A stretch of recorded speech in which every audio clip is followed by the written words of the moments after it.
I'm Reece Stein, at your leisure at the Red Cliffs Desert Preserve just outside St. George in search of the rare desert tortoise. And while live ones are hard to find, we did find this petrified turtle carved into the sandstone.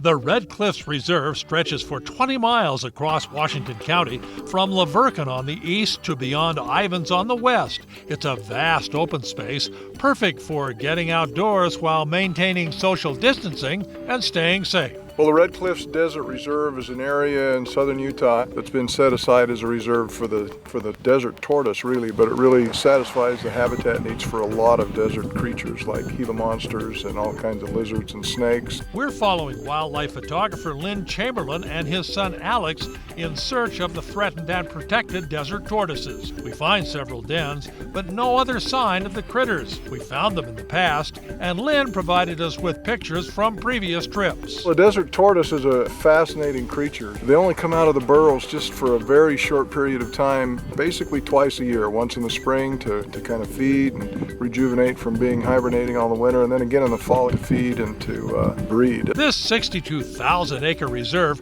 protects valuable tortoise habitat while still allowing some recreational uses. You know, the desert reserve is really nice because there are several roads that go into it and a lot of hiking trails. If you want to go for a good hike or a horseback ride, there are plenty of places to go and do that. Many of the trails make for exciting mountain biking, and horse lovers have made the reserve a year-round destination. It's amazing. It's so beautiful. I ride here all winter, and these preserves they're quiet and peaceful, and you see so much plant life. In spring, and we hit the cactus bloom just perfect, and so everything, the desert's in bloom, and the colors are off the charts.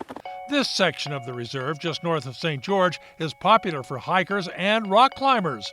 This wall has many great handholds and permanent anchors for ropes. The area east of Interstate 80 near Leeds is dotted with historical ruins of a 19th century silver mill. We found plenty of lizards enjoying the early spring day, and Alex says the highlight of his many trips here was finding this special lizard. Full-grown Gila monster. We came down the road last year and saw one just out foraging for food or looking for a den. What's cool about Gila monsters? Oh, what's not cool about Gila monsters? They're the largest lizard that we have around here. They're very, very colorful, very beautiful. There's also kind of the coolness factor because they're dangerous. The Highway Department has asked permission to build a 4-lane highway through a portion of the reserve. Opponents fear the new highway would pave 153 acres of critical tortoise habitat and fragment the area with the most tortoises in the reserve. The Bureau of Land Management is still studying its plan. You can add your 2 cents worth when public comment opens later this summer. You know, people come to southern Utah because of what we have here, and if we aren't wise about keeping the attributes and the things around that make this area unique, like the wildlife and like the desert, then it's kind of defeats the purpose of coming here in the first place. Reece Stein, at your leisure, along the way in the Red Cliffs Desert Reserve near St. George.